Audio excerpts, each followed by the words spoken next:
This is Community Forum, a public affairs presentation of Mackenzie River Broadcasting.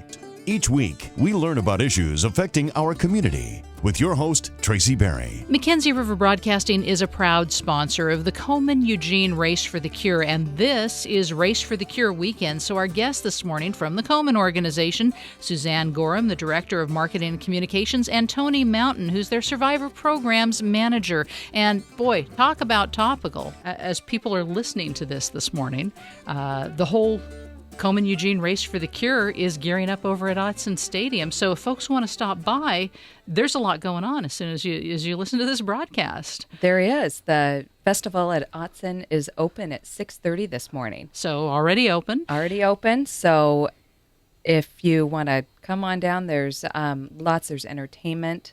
There is opportunity to register. Walk-up registration is available right up into the race. So people can still do that for the walk or the run? Yes, and the run is at 7:30. The walk is at 9:30.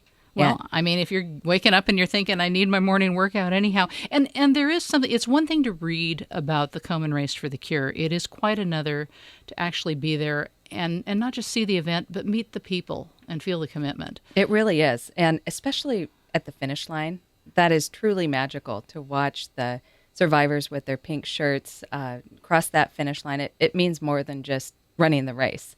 And then that festival area that we have built, Festival of Tents, it's really a fun, energetic place to be. There's something for everyone. There's sampling, entertainment. You have coming up at 8:30 this morning a survivor ceremony. Tell me about that. This is new this year. We're having an inspirational survivor ceremony at 8:30 this morning, and the U of O Gospel Choir is going to be performing. And our own Toni Mountain, who is a 33-year breast cancer survivor, is going to play a role in recognizing years of survivorship and really a tribute to the grace and courage of these women who have battled this terrible disease. Toni, it does sound like it's going to be a very profound gathering while, uplifting and inspirational at the same time. What can we expect on the stage at 8:30? What we can expect on the stage at 8:30 is honoring the survivors starting from 0 to 5 years all the way up to 26 beyond of survivorship. But what really is going to be important, too, is we're also honoring those that are living with advanced or metastatic breast cancer disease. And those are women who the breast cancer has spread to other parts of their body. But so we're going to celebrate their life also. It's interesting. A lot of people, when they think of Race for the Cure, they just think of the one-day event and maybe some of the run-up. But it is a year-round effort. Oh, it is a year-round effort. As being the Survivor Programs Manager for our Oregon and Southwest Washington affiliate, I work with all our survivors and the issues and celebrations that they all have. So in addition to the Survivor Tribute this year, we will also have Survivor City, welcoming a survivor to enter our Survivor City with one co-survivor and have a delicious little breakfast and a survivor goodie bag that they'll leave with. Well, and that's nice, too, for people who might be doing the walk-up registration. Right. If you've been wanting to, you meet other people, you hear their stories. Right. Those connections are just so personal. It's a camaraderie, and because Eugene is more of a smaller town, many of the patients end up knowing each other or have had the same physician. So there's that camaraderie. But I also like to just do a shout out too to Fred Meyers, because Fred Meyers donates all of the food in Survivor City, as well as the goodies inside the goodie bag. So 33-year survivor. 33-year survivor. What a remarkable arc you have seen, both in treatment and care and support services over that time. Can you speak a little to that? Sure. I was diagnosed when I was only 30 years of age in 1978. Too young. Always. Yes. And those days when we did not talk about breast cancer, it was, you were probably going to die from the disease. But nowadays we shout it out. And thanks to Nancy Brinker, who established our national, based on a promise to her sister that she would help find the cause of breast cancer and try to have a world without it, a vision. So we're celebrating her 30 years of a foundation that was established, and we're excited to share that with our survivors and co-survivors who support those people. Well, and early detection. Right. I mean, that early is so detection. much the key. You can't say that enough, really, I guess. You can't. Early detection is amazing because if you are detected early, the 5-year survival rate is now up to 98%, versus if you were detected at a later stage, the survival rate for 5 years is now down to 23%. So we've come a long way. I just got my annual mammogram about a month ago, and there are people who always make jokes about mammograms. I look forward to it. To me, I would always rather have the peace of mind and knowing one way or another than living in that uncertainty. And I have that discussion sometimes with friends and people at work. I have one woman I work with who shall remain nameless, but I asked her one day, I said, did you get your mammogram yet this year? And she said, I haven't gotten one in a few years. And I said, why not? And she said, well, now that you mention it, I should. But that's something women should talk to one another about. It's kind of the calling your friend and asking if they've had their mammogram. Mammograms are really important. It's still our gold standard. It may not be the best, but it's still gold standard. And mammograms usually detect about 80% of breast cancers. But there are those women in all our communities, because we serve all 36 counties of Oregon, who do not have the financial means or the insurance, or they're underinsured. So a lot of the money that we raise through the Race for the Cure and through other organizations and individuals helps sponsor the breast and cervical cancer program for those women that are uninsured or underinsured. Well, and in fact, the Komen organization has divided Oregon into regions. And so Lane County and this larger Willamette Valley region, one area where they're really doing a lot of focusing, especially because of not a lot of health insurance, women in rural areas, stuff like that. And that's what we're finding out is about 34,000 women in Lane County do not have insurance. That many. So that's why we really want to make sure that they are all aware of the breast and cervical cancer program. So if people want more information on that, they can certainly call the Breast and Cervical Cancer Coalition program in Portland, or they can certainly call me. And of course, you can always go to the Komen Oregon website, which is komenoregon.org. There are ways to link through, ways to get additional information on that, as well as other events that are going on. But, you are mentioning that coalition, and you do have a specific phone number that people can call on. I do. That number is toll free, and it's 1-877-255-7070.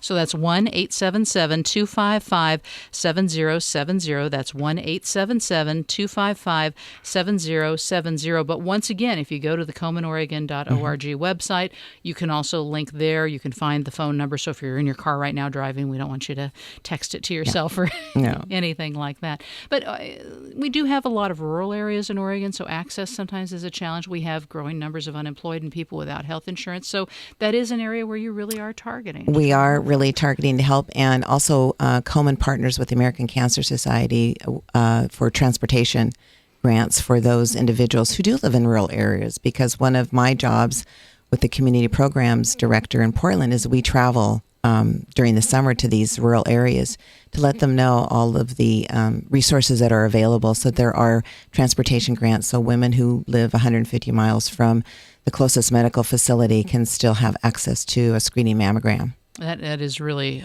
a great thing to be able to do. And something where in the past, when the Komen event was only in Portland, there were probably a lot of women who didn't think as much about that, or maybe they were just, now I have to think that having this event in Eugene helps create and expand the infrastructure. It does expand the infrastructure. And like I said, we are shouting it out about breast cancer. Early detection saves lives. And going back to mammography, mammograms may only just be very uncomfortable. And as I tell all the women I go out and educate, and men, because men can also be diagnosed with breast cancer, is that you don't want to be part of my club. So as a survivor, you don't want to have to be diagnosed with breast cancer. But we are a thriving group of individual women and men. Yeah, good stuff. I was going to say, men, if you're listening, I did meet a number of really inspiring male breast cancer survivors last year at the race. Yes. And so if you hadn't thought about coming down, come on down to Autzen Stadium.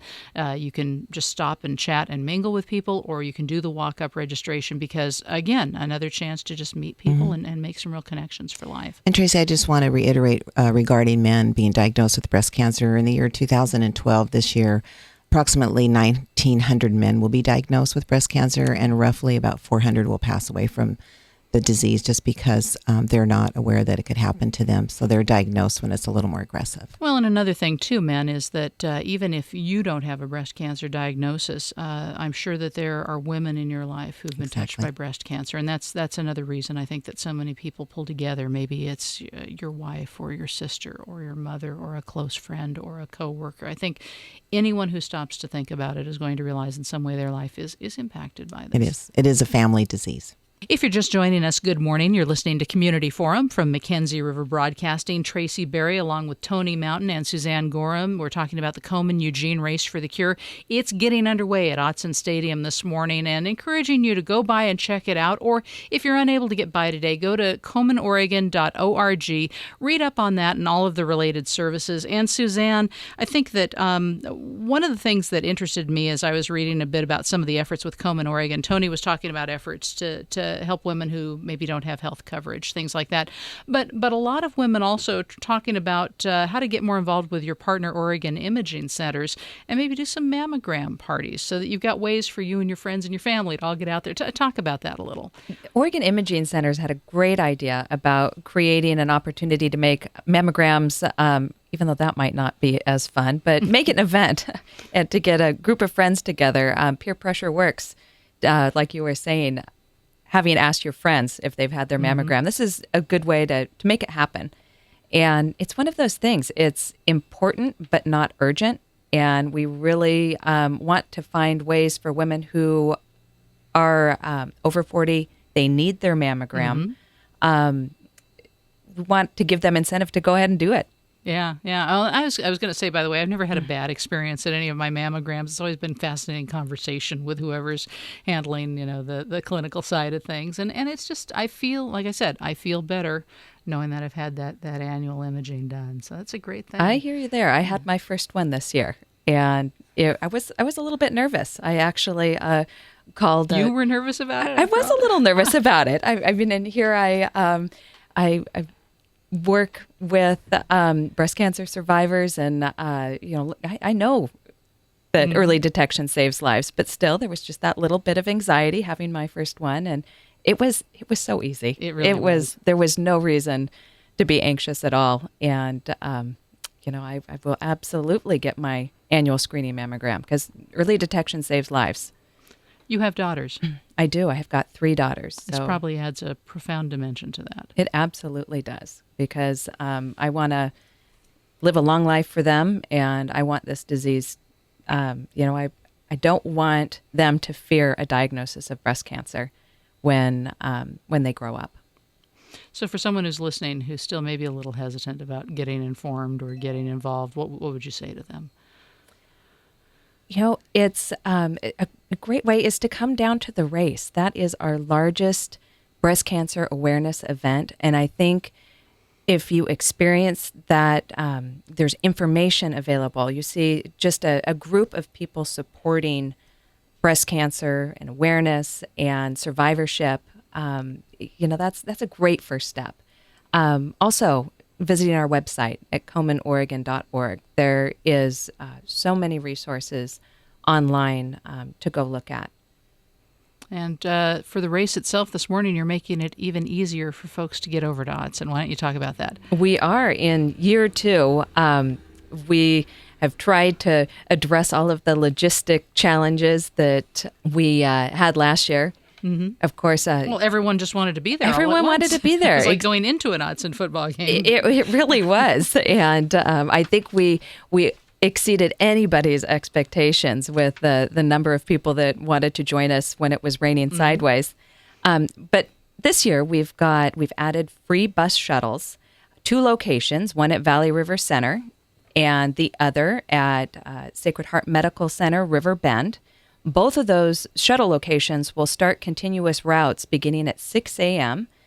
So they're well underway, and the last one will leave Autzen Stadium at 11:30. So terrific. That's one easy way to get to race. We've also added a bike valet service that can hold 250 bikes.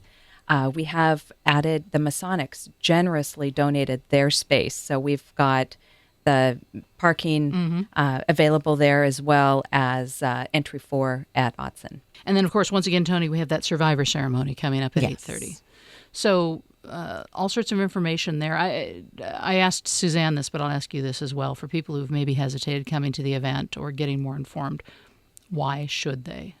Explain to them. Well, I think if they come to the race, it just gives them an opportunity to see hope of the survivors there in the sea of pink. And I think to celebrate their survivorship, because we as women, the two biggest risk factors being diagnosed with breast cancer or being a woman and celebrating more birthdays. So I think for hope and support for those that are battling the disease, as would be an honor to have as many people as we can there. Final thoughts, anything you want to add? Please join us. It's going to be a fun event. And we are empowering women to be advocates for their own breast health. It's underway right now, getting geared up at Autzen Stadium here in Eugene. It is the second annual Komen Eugene Race for the Cure. Hope you'll drop by. If not, go to KomenOregon.org. That's KOMEN Oregon, all one word, .org. You can check out the information. And Toni, Suzanne, I want to thank you so much for being a part of Community Forum. Thanks for being with us. Thank you. Community Forum is a public affairs presentation of Mackenzie River Broadcasting.